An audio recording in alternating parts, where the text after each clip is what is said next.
Assalamualaikum warahmatullahi wabarakatuh. Bismillah walhamdulillah wassalatu wassalamu ala rasulillah wa ala alihi wa sahbihi wa mawala wa ba'd. Apa kabar pemirsa manajemen syariah dimanapun Anda berada? Senang sekali pada hari ini saya Andi Jaya kembali menjumpai Anda dalam program ini, di program manajemen syariah. Dan semoga para pemirsa semua tetap dalam keadaan sehat walafiat serta selalu dalam lindungan Allah Subhanahu wa Ta'ala. Pada pertemuan pekan lalu telah kita membahas belajar manajemen dari kisah Nabi Ayub alaihi salatu wassalam, dan insya Allah pada tema kita hari ini kita akan belajar manajemen dari kisah Nabi Ilyas alaihi salam.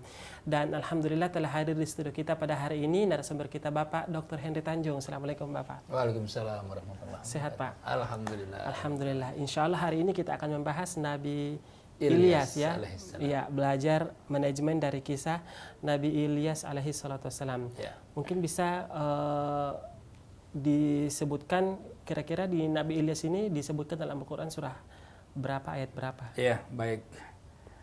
Para pemirsa sekalian yang berbahagia, pada kali episode ini kita sampai kepada kisah tentang Nabi Ilyas alaihissalam dengan nama lengkap Ilyas bin Yasin, daripada keturunan Nabi Harun, ya, saudara Nabi Musa alaihissalam. Ya. Ya, ini dapat kita lihat dalam surat As-Saffat, ya, ayat 123 sampai 132. Nah, kalau nabi-nabi lain itu banyak diceritakan dalam berbagai surat, tetapi kalau Nabi Ilyas ini di dalam Al-Quran hanya dijelaskan dalam surat ini saja. Dalam surah As-Saffat aja ya Ustaz. As-Saffat saja, tidak ada. Tidak seperti dengan ya, tidak seperti dengan Nabi Ayub yang telah kita sebutkan pada pertemuan sebelumnya. Surat, kurang lebih ada 4 surat yang disebutkan ya. Yang Nabi Musa yang paling banyak. Ya. Hampir setiap surat ada sepertinya ya. Ya. Nabi Yusuf, Nabi Sulaiman dan lain-lainnya. Tapi Nabi Ilyas ini kita bisa lihat hanya dalam 1 surat saja, itu pun ceritanya itu tidak panjang ya. Yaitu pada surat As-Saffat ya. As-Saffat ini surat yang ke-37 ya. Setelah surat Yasin, ayatnya 123 ya. Mungkin bisa dibacakan sama Ustaz Andi. Baik, dan saya mengajak ya kepada pemirsa di rumah untuk kita baca bersama-sama, tepatnya di Quran surah As-Saffat ya, surah yang ke-37 ayat yang ke-123 sampai dengan ayat 132. Kita baca bersama-sama. A'udzu billahi minasy syaithanir rajim. Wa inna Ilyasa laminal mursalin. Idh qala liqaumihi ala tattaqun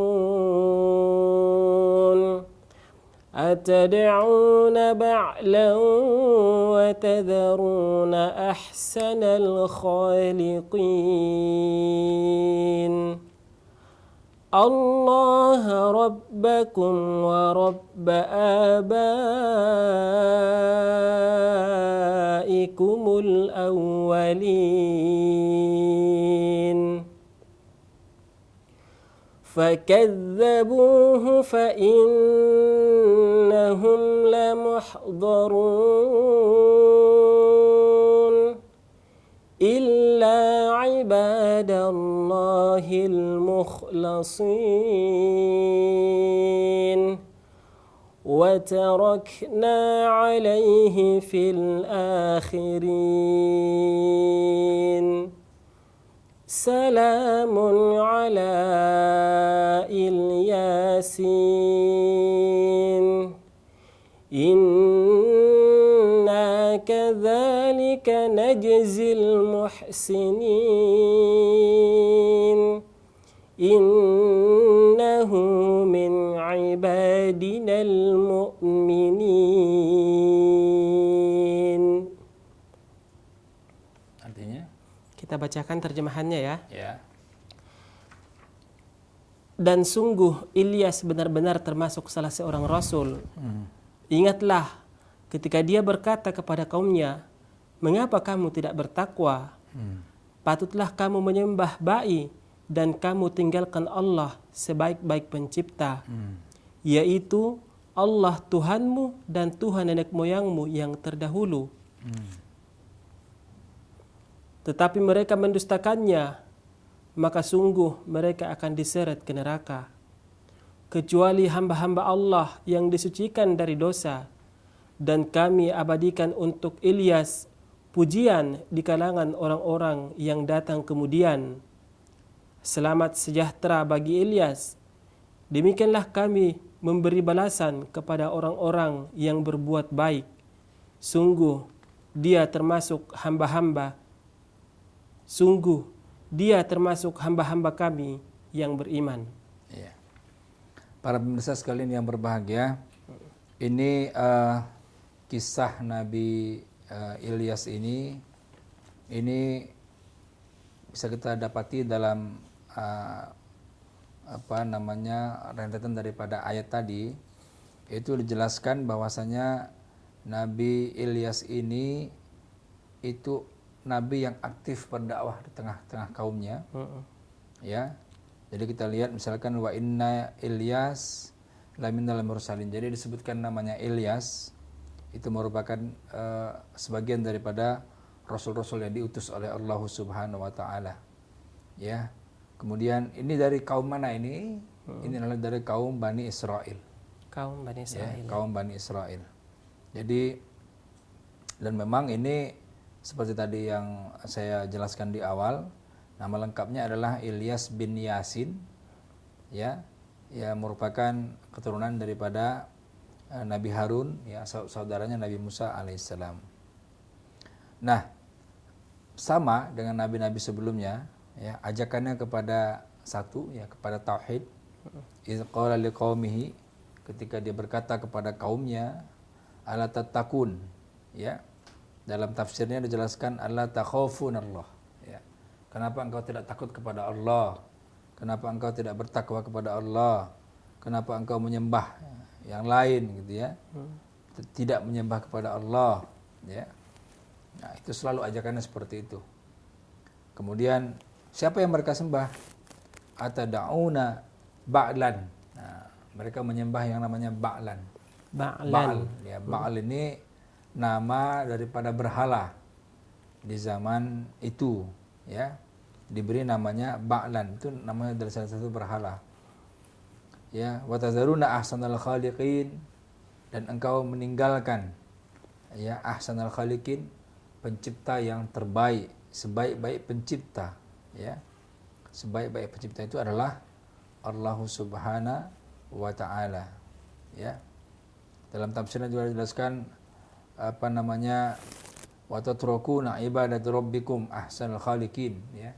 Apakah engkau meninggalkan untuk beribadah kepada Tuhanmu, itu ya, Tuhanmu sebaik-baik pencipta. Kemudian siapa itu ahsanul khaliqin itu? Siapa itu sebaik-baik pencipta itu? Pada ayat berikutnya dijelaskan Allah, itulah dia Allah. Nah, ya. Jadi bahasa Al-Qur'an itu adalah bahasa tanya kemudian berjawab. Biasanya begitu, ya. Jadi ketika ditanya siapa itu, maka ayat berikutnya merupakan jawaban. Iya. Allah. Allah itu siapa juga? Allah adalah Rabbakum. Allah itu adalah Tuhan engkau sekalian, Tuhanmu. Wa Rabba abaikum, dan Tuhan daripada bapak-bapak kamu, ya. Al-awwalin, sebelumnya. Ya, jadi merupakan Tuhan daripada mereka dan bapak-bapak mereka, ya. Jadi di sini dijelaskan bahwasanya Ba'al itu, ya, itu begitu terkenal ketika itu, ya. Jadi semua orang kemudian pergi menyembah Ba'al, ya, atau Ba'labak, itu ada juga yang menyebutkan namanya Ba'labak, ya. Seperti Qurtubi, ya, Imam Abu Qurtubi mengatakan itu namanya Ba'labak, ya. Ya, jadi bermakna adalah Tuhan, ya, yang disembah, kira-kira begitulah. Nah, kemudian fakazzabu. Sekali lagi itulah tantangan daripada nabi-nabi, tantangan daripada dakwah nabi, begitu Nabi mengajak mereka untuk beriman, ya, untuk menyembah kepada Allah saja, ya, Tuhanmu dan Tuhan bapak-bapak sebelum kamu, ya. Tapi apa jawaban daripada kaumnya? Apa jawaban daripada kaum daripada Nabi Ilyas ini? Itu adalah fakazzabu, ya. Mereka mendustakan, ya. Fa innahum lamuhdharun. Nah, maka kalau mereka mendustakan, maka nanti sesungguhnya mereka akan hadir, ya, pada azab, akan diazab, ya. Fakazzabu, ya, nabiyahum fa innahum lamuhdharuna fil adab, maka mereka akan diberikan azab, ya, akibat mereka mendustakan itu. Ya. Nah, kecuali siapa? Ibadallahil mukhlasin, ya. Kecuali hamba-hamba Allah yang ikhlas, Ustaz Andi, ya. Ikhlas ini berat, ikhlas ini. Nanti kita akan coba jabarkan seperti apa ikhlas itu. Ya, karena di sini orang yang ikhlas itu adalah orang yang bebas daripada azab daripada Allah Subhanahu wa taala. Ya. Nah, di situ. Kemudian wa tarakna alaihi fil akhirin, ya. Kemudian kami tarakna ala Ilyas, ya, yang baik-baik, ya, yang baik-baik sampai hari kiamat. Jadi diberikan ditinggalkan, ya, kepadanya Ilyas yang baik-baik sampai hari kiamat. Artinya sebagai apalah? Sebagai pujian, contoh, ya, sebagai pujian, ya. Ya. Jadi kalau ada orang menyebut-nyebut namanya, ya, kan ada orang meninggal sebut-sebut namanya, ya kan, berarti dia memuji-muji, ya, sebagai contoh, sebagai pujian. Nah, salamun ala Ilyasin, ya. Salam, jadi keselamatan, kesejahteraan kepada Ilyasin, ya. Nah, apa itu makna Ilyasin? Nah, ya, itu salam minna alaihi kepada Ilyas wa ala ali Yasin, dan kepada keluarga Yasin, karena bapaknya Yasin. Ilyas bin Yasin. Jadi Ilyasin, ya. Jadi Ilyas bin Yasin, Ilyasin. Ini indahnya, ya. Indahnya panggilan-panggilan dalam konteks Arab, ya. Ya. Nah, kemudian inna kadzalika, dan sesungguhnya hal itulah nadzil, kami membalas orang-orang yang berbuat baik, muhsinin, ya. Innahuma, mereka berdua, min ibadina, adalah daripada hamba-hamba kami, mukminin, orang yang beriman, ya, orang yang ikhlas dalam berbuat, ya. Nah, itulah orang-orang yang Allah berikan kebaikan-kebaikan baik di dunia maupun di akhirat. Para pemirsa sekalian yang berbahagia, kita tidak mendapatkan cerita yang agak panjang, yang agak detail daripada Nabi Ilyas ini, dan saya juga udah lihat di beberapa kitab itu tidak menemukan, ya, tidak menemukan secara detail kisah mengenai Nabi Ilyas ini. Tetapi di sini ada hal yang sangat menarik, yaitu penjelasan tentang siapa itu orang yang terbebas daripada azab Allah. Itu adalah orang-orang yang ikhlas, ya. Dan di ujung ayat ini juga itu dijelaskan bahwasanya Nabi Ilyas itu Allah berikan pujian karena juga Nabi Ilyas itu ikhlas. Nah, ini mungkin kunci, ya, manajemen yang bisa kita ambil adalah manajemen ikhlas. Ya. Ya, seperti apa itu manajemen ikhlas? Ya. Nanti kita akan coba, ya, untuk kita gali lagi pada segmen yang kedua. Oke. Baik. Sebelum kita lanjutkan, ya, dan di sini disebutkan fakadzabuhu fa innahum lamuhdharun illa ibadallahil mukhlasin. Berarti Allah menyebutkan ada pengecualian, ya, orang-orang yang ikhlas saja yang kemudian tidak mendapat azab dari Allah Subhanahu wa taala. Pada pembahasan yang lalu ketika kita membahas Nabi Ayub alaihissalatu wassalam, disebutkan bahwa Nabi Lut, maksud saya, mohon maaf, disebutkan bahwa kemudian keluarga Nabi Lut diselamatkan, disuruh kemudian berpindah dari kampung tersebut, tetapi kecuali istrinya. Betul. Ya kan? Iya. Apakah tidak disebutkan untuk Nabi Ilyas ini sendiri siapa orang-orang yang masih setia menyertai Nabi Ilyas pada saat itu? Tidak ada penjelasan. Ya, jadi di dalam tafsir juga saya belum menemukan. Ya, mungkin pemirsa di rumah sudah ada yang menemukan. Nanti boleh kita share ya. Tapi artinya sejauh yang saya baca, ya sejauh kitab yang saya cari, saya belum menemukan itu keterangan-keterangan seperti itu. Ya, jadi ini memang kita coba fokuskan saja kepada manajemen ikhlas tadi. Iya. Ya, manajemen ikhlas yang mungkin pada hari ini ya, sangat langka, ya, sangat langka terjadi. Iya. Ya, mungkin kalau ada mungkin 1001 barangkali. Iya, Ya. betul. Tapi ini kita perlu gali. Iya. Ya, di dalam pekerjaan kita, dalam kita bekerja di kantor, di perusahaan, ya, di Termasuk pegawai di negeri, rumah juga, ya, termasuk ya. juga di rumah. Baik. Ya. Sebelum kita lanjutkan, Ustaz, saya ingin bertanya, ingin menanyakan satu hal lagi. Seperti yang Ustaz sebutkan tadi bahwa nama lengkap dari Nabi Ilyas ini adalah Ilyas bin Yasin, ya. Ya. Namun di ayat yang kita baca tepatnya di ayat yang ke-130 disebutkan salamun ala Ilyasin. Iya. Ilyasin, ya. Ya, tidak disebutkan Ilyas ibn Yasin. Tidak. Apakah sama aja, Ustaz, seperti Ya, itu? jadi kalau itu tafsirnya ya, nanti boleh pemirsa di rumah boleh baca ini kitab yang saya buka ini, tafsir Imam As-Sabuni, Imam Ali As-Sabuni. Itu dijelaskan ya, Ilyasin itu adalah istilah dalam bahasa Arab ya. Itu untuk menjelaskan salam minna alaihi kepadanya wa ala ali Yasin ya, dan juga kepada keluarga Yasin. Jadi tidak hanya sendiri. Jadi mungkin Ilyas dan orang-orang yang satu pengikutnya lah, kira-kira begitu ya, Ilyasin. Ya, di sini juga misalkan digambarkan di dalam tafsir ini Mikal misalkan ya. Mikal itu kemudian menjadi Mikail ya. Nah, itu juga hampir sama polanya. Ya. Jadi artinya tidak sendiri gitu ya. Tapi jamak di situ. Ya. Jamak dia maknanya di situ. Itu penjelasannya Ustaz Andi. Jadi memang ada di dalam tafsirnya kalau itu. Karena kalau secara terlihat diterjemahkan di sini, selamat sejahtera bagi Ilyas ya. Tidak disebutkan bahwa keselamatan yang dimaksudkan adalah kepada Ilyas dan juga kepada keluarga-keluarga Nabi Ilyas. Seperti itu, Ustaz ya. Iya, di sini dijelaskan misalkan huwa Ilyas. Jadi Ilyasin itu apa?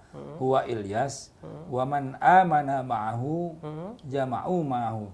Wa man amana ma'ahu wa jama'a ma'ahu. Wa man amana ma'ahu jama'u ma'ahu. Tagliban. Jadi memang dia dan orang yang beriman bersama dengan dia. Baik. Gitu, ya. Ya, baik, kita akan membahas secara terperinci lagi ya, apa sih yang bisa kita petik atau mengambil hikmah dari kisah Nabi Ilyas ini. Pemirsa jangan kemana-mana, kami akan segera kembali setelah jeda pariwara berikut.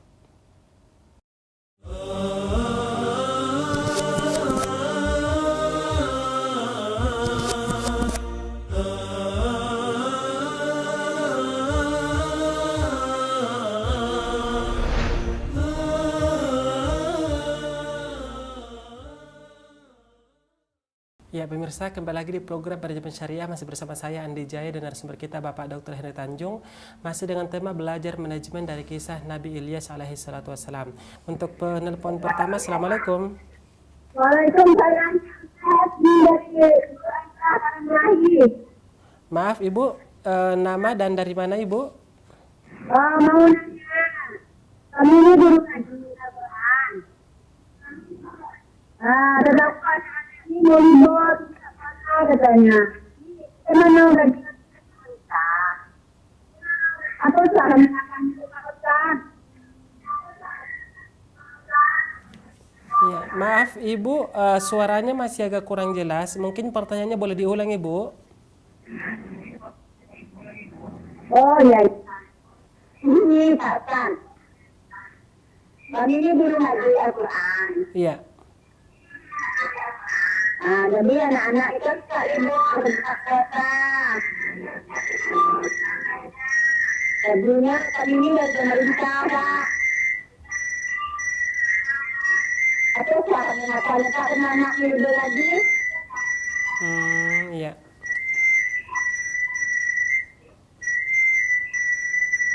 Assalamualaikum. Ya, iya, Bergema sayang suaranya. sekali ya. Sebenarnya pertanyaannya masih agak kurang jelas ya. Namun Ya, yang sampai saya tangkap, seorang guru ngaji tetapi anak-anak yang diajarnya sering ribut ya. Ya, nanti akan kita bahas setelah kita membahas manajemen yang bisa diambil dari Nabi Ilyas. Baik, untuk selanjutnya penelpon selanjutnya. Assalamualaikum. Assalamualaikum. Waalaikumsalam warahmatullahi. Dengan siapa di mana? Aisyah. Oh iya, Mbak Aisyah dari Lampung ya, Mbak ya. Iya. Iya, Mohon silakan. maaf, saya mau bertanya. Yang kemarin saya kan belum bertanya karena saya sudah nggak kuat. Ya, silahkan. Ini apa? Iya, saya itu waktu itu kan saya itu sakit 1 bulan. Tapi sakit saya itu koma, saya nggak sadarkan diri, tapi saya itu bisa mendengar, juga bisa melihat. Tapi saya itu tidak dibawa ke rumah sakit oleh keluarga saya. Tapi saya itu malah diobatkan ke dukun. Jadi banyak sekali dukun yang telah mengobatin saya, tapi satupun tidak ada yang bisa menyembuhkan penyakit saya. Terus setelah di akhir bulan, saya itu bermimpi itu saya bertemu dengan seorang wanita setengah baya. Dia berpakaian syar'i, dia itu menolong saya. Nah, setelah saya malamnya bermimpi, pagi-pagi sekali datang lagi seorang dukun, yaitu dukun baru. Terus dukun baru itu bilang begini, dia itu mengecek jempol kaki saya itu bilang begini, anak ini mempunyai kekuatan karena dia telah ditolong oleh jin Islam. Nah, yang saya tanyakan, apa mimpi saya itu dan apa kata dukun itu, apakah benar ada jin Islam yang menolong manusia? Itu pertanyaan saya, Bapak. Ya, baik. Terima kasih. Wassalamualaikum. Waalaikumsalam warahmatullahi wabarakatuh. Ya, terima kasih buat Mbak Aisyah dari Lampung Selatan telah bergabung bersama kami. Baik, sebelum kita menjawab pertanyaan-pertanyaan yang ada ya, namun walaupun pertanyaan tersebut sebenarnya agak di luar dari tema pembahasan kita, namun tidak mengapa, kita akan berusaha menjawab sebisa nanti saja setelah pembahasan kita yang inti ini. Ya, baik, belajar manajemen dari kisah Nabi Ilyas alaihi salatu wassalam. Seperti apa, Ustaz? Ya. Apa yang bisa dipelajari dari kisah Nabi Ilyas tersebut? Ya, jadi kalau kita lihat kisah tadi itu memang tidak banyak yang bisa kita ambil aspek daripada manajemen. Iya. Tetapi ada satu kunci ya yang boleh kita ambil, yaitu manajemen keikhlasan ya, atau manajemen ikhlas itu seperti apa. Iya. Ya. Jadi saya mau cerita sedikit tentang seorang ahli ibadah yang dia sangat marah ketika ada pohon besar yang disembah-sembah oleh manusia. Iya. Dan dia ambil kampak, dia pergi menuju pohon itu untuk menebang pohon itu. Iya. Ya. Nah, di tengah jalan iblis menegur, wahai ahli ibadah, engkau mau kemana? Kemudian ahli ibadah bilang, saya mau menebang itu pohon, ya, karena itu pohon disembah-sembah oleh manusia, itu syirik. Iya. Saya mau tebang itu pohon. Kemudian nggak usahlah gini ya.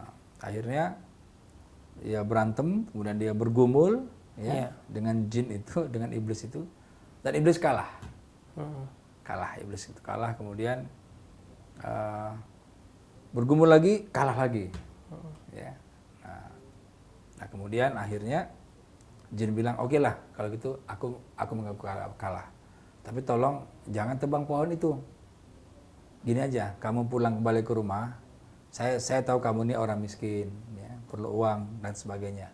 Kamu pulang ke rumah, nanti setiap pagi saya kasih kamu 2 dinar. Jadi begitu kamu bangun tidur, di bantalmu ada 2 dinar. Ya. Deal, oke lah, deal. Pulanglah si Ali Abid itu, si Ali Ibadah itu pulang lagi ke rumahnya. Nah besoknya pas dia bangun tidur, dia lihat, wah ada 2 dinar. Ada, benar nih si iblis ini.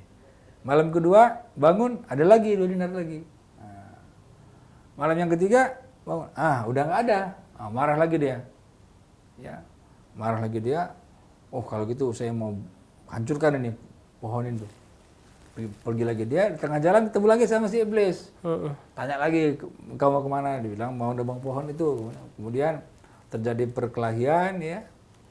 Kali ini yang menang iblis. Ya, kalau pertama yang menang si ahli ibadah, kali ini yang menang iblis. Sehingga si ahli ibadah itu heran. Bilang, loh kenapa saya kalah ini? Kemarin saya bisa menang. Apa kata iblis? Kemarin itu engkau menang karena engkau ikhlas. Karena engkau menebang pohon itu karena Allah, ikhlas. Tapi kali ini engkau kalah karena engkau menebang pohon itu tidak ikhlas. Karena sudah ada unsur fulus. Ya. Karena engkau marah, engkau tidak dikasih fulus, engkau tebang itu pohon. Ini maknanya bahwasanya luar biasa manajemen ikhlas itu. Ya. Bisa mengalahkan ya jin, iblis ya, bisa mengalahkan iblis. Jadi kalau itu kita lihat dahsyatnya manajemen ikhlas itu seperti itu. Nah, tetapi para pemirsa sekalian, ada musuh ikhlas yang paling nyata. Iya. Itu namanya riya. Iya. Ya, riya. Dan ini luar biasa disebutkan ya. Bahkan orang yang riya ini dalam Al-Quran itu masuk neraka kan? Ya kan? Alladzina hum apa itu yang surat Al-Maun coba apa itu lagi? Alladzina hum yadul batin alladzina hum yuraun wa yamna'una al-maun. Ya. Jadi orang yang riya ya ingin dilihat. Ingin dilihat enggak akan selamat. Ya. Nah, jadi riya itu yang harus kita betul-betul sadari pertama, yang kedua kita pahami bahwasanya itu riya, yang ketiga bagaimana kita berusaha untuk menghindar daripada riya itu. Nah, para pemirsa sekalian, riya itu paling tidak ada 5 macam. Iya. Ya. Nah, riya yang pertama itulah riya tentang badan. Riya dengan badan. Badan. Iya. Riya dengan tubuh. Ya. Misalnya apa? Misalnya mata dibuat cekung ya, supaya kelihatan orang mempercantik bangun diri malam seperti itu ya. Bukan. Oh iya ya. Jadi badan dibuat kurus ya, supaya orang zuhud, supaya orang bilang zuhud ya. Rambut tidak pernah disisir ya, supaya orang bilang wow dia itu mikir akhirat sampai nggak punya waktu untuk nyisir rambut misalnya. Ya, ini berbahaya nih. Ya. Ini riya dengan badan. Iya. Ya. Nah, artinya kita harus pahami bahwasanya Rasulullah orang yang sangat memperhatikan dirinya. Iya. Ya. Dia bersisir ya. Penampilannya selalu menarik ya kan, bersih, rapi ya. Nah. Kemudian misalnya bibir dibuat kering selalu ya, supaya dikira berpuasa terus gitu kan.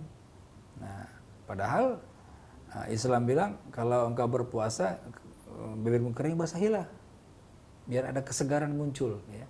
Karena kalau kita melihat orang itu segar, maka kita akan jadi segar. Itu hati-hati, itu adalah riya. Riya dengan badan. Ya. Yang kedua, riya dengan perbuatan.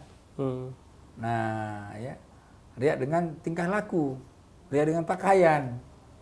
Misalnya ya.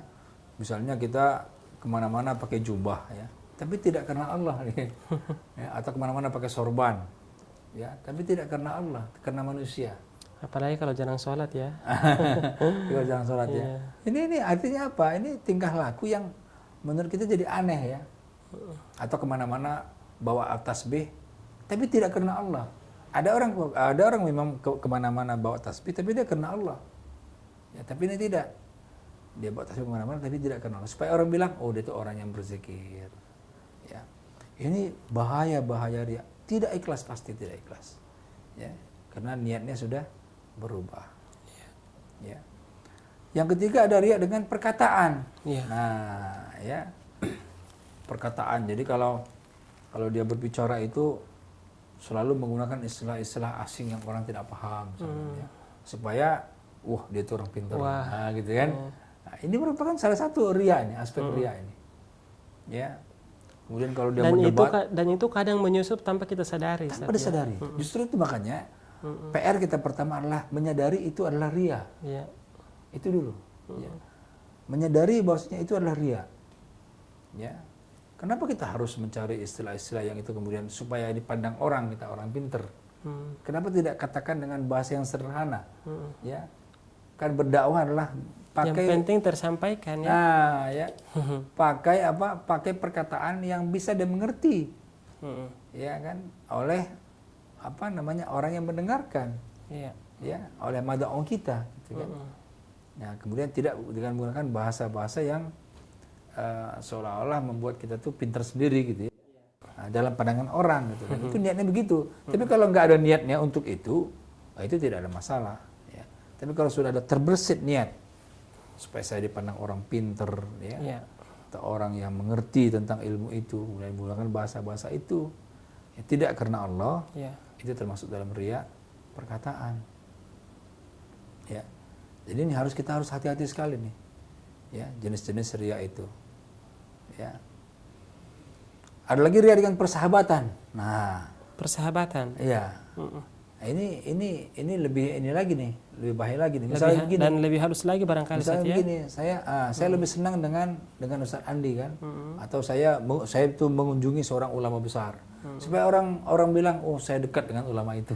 Padahal tidak. Atau saya adalah muridnya ulama ini. Atau saya adalah muridnya ulama ini. Dan itu kadang menjadi kebanggaan tersendiri yang harus sewajarnya seseorang harus berhati-hati, Ustaz ya. Betul. Ya, jangan sampai kemudian kita mempersepsikan ya seperti itu supaya orang lain menganggap menganggap kita itu adalah orang yang pintar, orang yang cerdas, ya, orang yang dekat dengan ulama. Ya kan? Itu adalah riya dengan persahabatan. Ya. Nah, jadi jenis-jenis riya ini ya kita harus betul-betul pahami. Ya, kita betul-betul pahami ya. Kita coba untuk menghindari ya sedapat mungkin ya. Kita coba untuk menjauhi riya dengan perkataan ya. Riya dengan perbuatan ya. Riya dengan dengan persahabatan tadi ya. Riya dengan pakaian ya kan. Dan riya dengan badan juga. Nah, ya kita harus hati-hati di situ. Nah, ini yang perlu kita garis bawahi ya. Jadi di dalam suatu pergaulan ya, baik itu di kantor ya, baik itu di rumah, baik itu di tempat kerja kita. Coba kita menghadirkan sifat-sifat ikhlas yang tidak riya itu saja. Karena kalau kita bicara sifat ikhlas itu memang berat ya. Ikhlas itu khalis murni. Ya murni. Jadi kalau kita bicara murni, misalnya saja susu murni. Susu murni itu kalau susu semua. Ya. 100% susu. Kalau ada airnya sedikit saja, dia sudah tidak murni lagi. Ya. Susu campur air sudah. Begitupun dengan ikhlas ya. Khalis ikhlas itu harus 100% karena Allah. Gitu ya. Tidak ada, jadi kalau ada yang tidak karena Allah sedikit saja itu sudah tidak ikhlas, berat sekali kan sebenarnya. Berat sekali.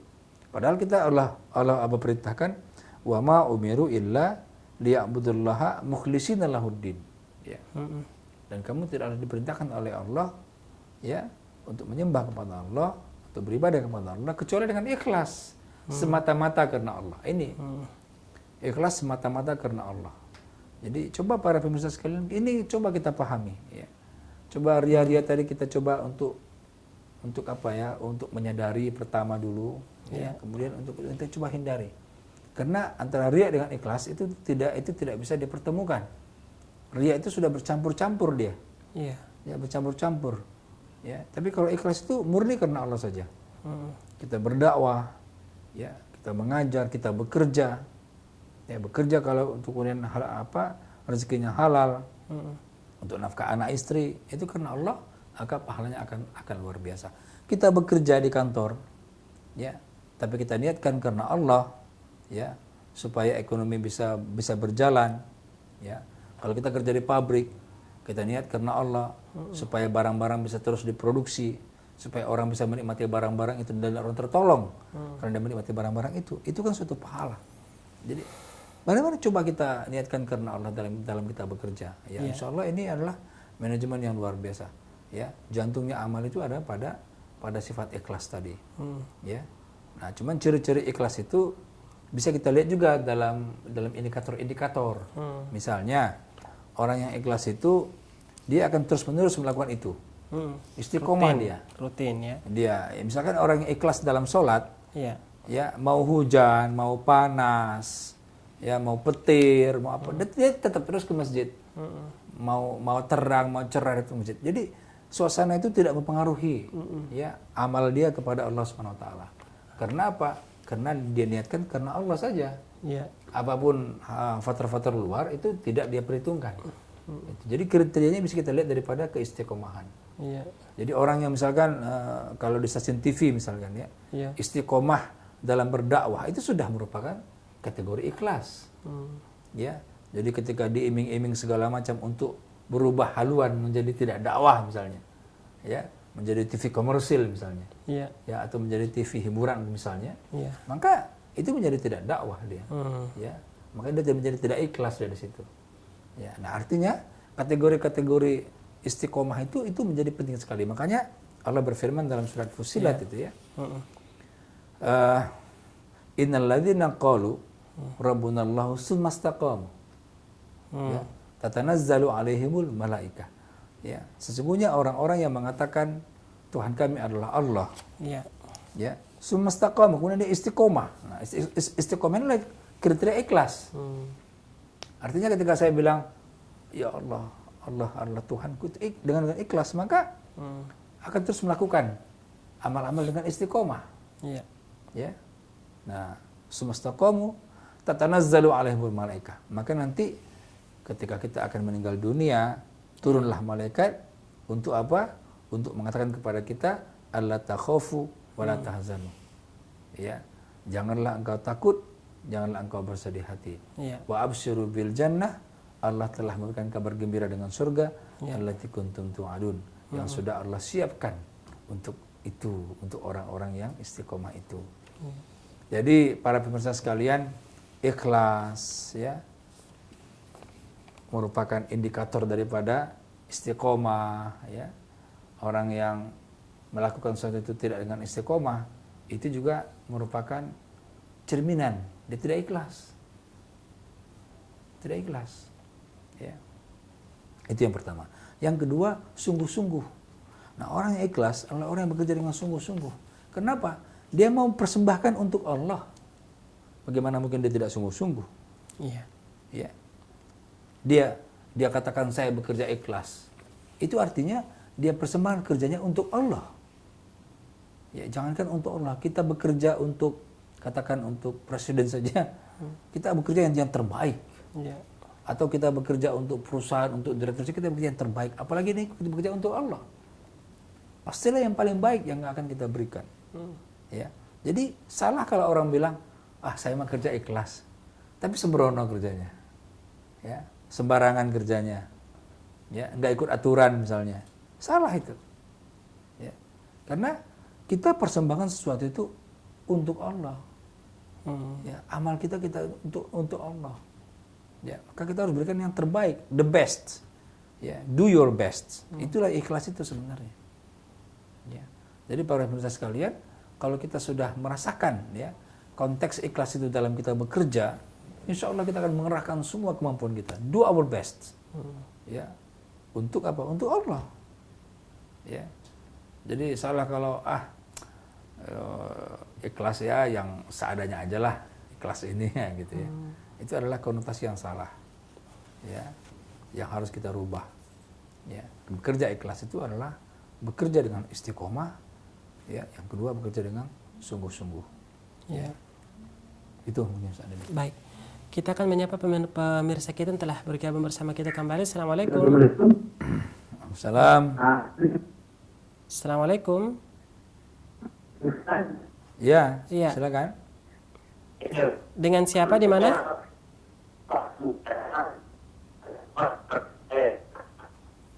Ya.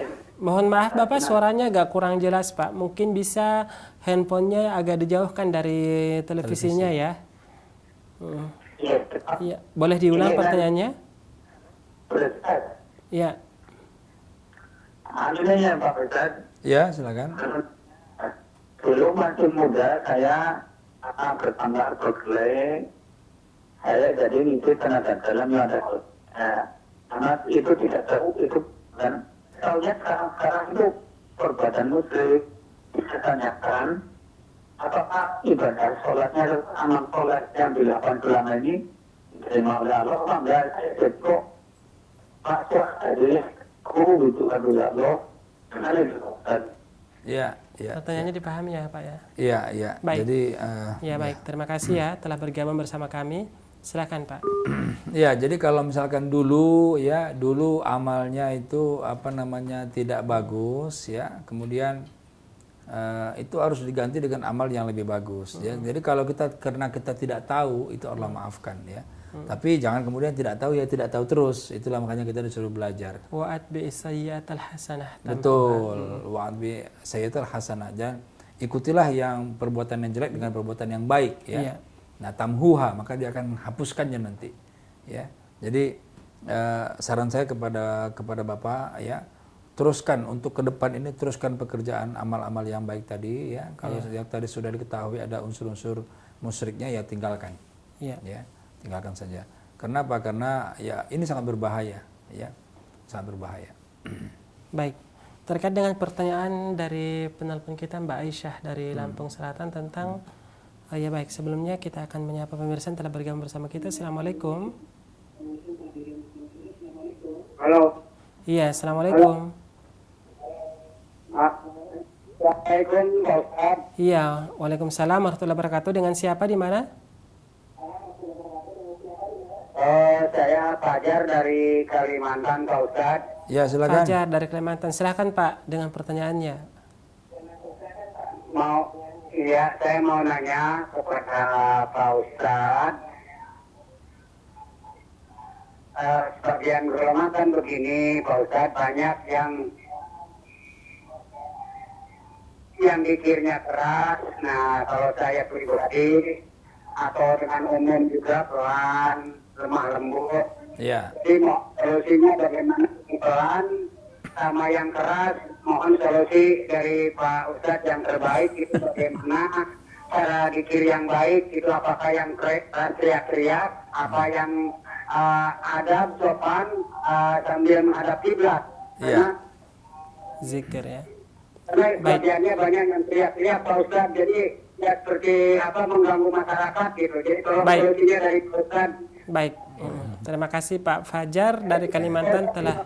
Assalamualaikum warahmatullahi wabarakatuh. Waalaikumsalam warahmatullahi wabarakatuh. Terima kasih buat Pak Fajar telah bergabung bersama kita deh dari Kalimantan. Zikir yang diucapkan dengan keras ataupun yang pelan. Iya. Tadi Pak Fajar yang saya hormati, zikir itu yang terbaik adalah zikir yang keluar dari mulut dilafazkan tapi sebatas terdengar oleh telinga kita. Jadi kira-kira berapa jauh nih mulut dengan telinga? Iya. Kira-kira segitulah volumenya. Iya, jangan sampai seperti teriak-teriak ya, seperti yang disebutkan tadi. Tidak. Justru kalau kita zikirnya keras-keras, niatnya keliru, ya bisa nanti jatuh pada ria tadi. Nah, ya, ria supaya dilihat orang, wah dia sudah berzikir, wah dia sudah menjadi ahli zikir gitu ya. Ya. Tapi kalau niatnya keliru, itu bisa masuk dalam bahaya ria. Jadi kalau tadi mana yang lebih bagus, jelas yang lebih bagus adalah yang hanya terdengar oleh telinga kita. Jadi memang lemah lembut zikir itu. Ya, lemah. Yang pelan-pelan aja ya. Pak Fajar ya. Pak Fajar. Zikir itu harus kita resapi, itu yang paling penting. Jadi kita mengucapkan kalimat misalkan la ilaha illallah, langsung kita resapi. tidak ada Tuhan selain Allah. Apa artinya? Tidak ada tempat yang kita minta selain Allah, tidak ada tempat untuk kita mengadu selain Allah, tidak ada tempat yang bisa memelihara kita selain Allah, tidak ada tempat tidak orang yang atau makhluk yang bisa melindungi kita selain Allah. Begitu. Jadi kita harus sapi betul, sehingga la ilaha illallah, la ilaha illallah dengan lembut, penuh dengan penghayatan. Itulah zikir yang terbaik. Ya, jadi bukan dengan suara keras-keras kemudian apalagi sampai mengganggu masyarakat ya. Nah, ini yang harus dipahami juga oleh para masyarakat kita. Baik. Demikian ya jawaban buat Pak Fajar dari Kalimantan. Semoga jawaban dari Pak Ustadz tadi bisa memberikan bayangan ya bagaimana sebenarnya cara berzikir yang benar. Ya, sayang sekali ya waktu kita sangat terbatas dan kami mohon maaf yang sebesar-besarnya kepada pemirsa di rumah yang telah mengajukan pertanyaan namun belum sempat kami jawab, dan insya Allah pertanyaan tersebut akan kami bawa pada pertemuan selanjutnya. Dan sebelum kita berpisah, saya ingin menutup perjumpaan kita ini terkait dengan pembahasan ria, Ustadz ya, dan usaha untuk meninggalkan ria dan berusaha untuk berbuat ikhlas yang dengan seikhlas-ikhlasnya. Saya ingin menutup perjumpaan kita dengan sebuah potongan ayat dari Allah Subhanahu wa taala ketika Allah Subhanahu wa taala menyebutkan tentang perumpamaan sikap ria dalam Al-Qur'an. Kalladzi yunfiqu malahu ria'an nasi wa la yu'minu billahi wal yawmil akhir famathaluhu kamathali safwanin 'alaihi turabun fa asabahu wabilun fatarakahu salda la yaqdiruna 'ala syai'in mimma kasabu wallahu la yahdil qaumal kafirin. Betul. Perumpamaan orang-orang yang berinfak dan tidak dengan ria dan tidak beriman kepada Allah Subhanahu wa taala, perumpamaannya adalah seperti batu licin yang di atasnya ada debu dan batu licin tersebut ditimpa dengan hujan lebat dan hilanglah debu tersebut dan tinggallah batu licinnya. Dan orang-orang yang berinfak tadi yang dengan cara yang ria tidak akan mendapatkan manfaat sedikit pun dari apa yang dia lakukan. Kita berlindung kepada Allah Subhanahu wa taala dari sikap ria dan mudah-mudahan Allah Subhanahu wa taala menjadikan kita sebagai orang-orang yang mukhlisin. Amin. Ya. Baik, akhir kata saya Andi Jaya dan narasumber kita Bapak Dr. Henry Tanjung mohon undur diri dan mewakili seluruh kru yang bekerja pada hari ini mengucapkan terima kasih yang sebesar-besarnya. Wassalamualaikum warahmatullahi wabarakatuh. Waalaikumsalam warahmatullahi wabarakatuh.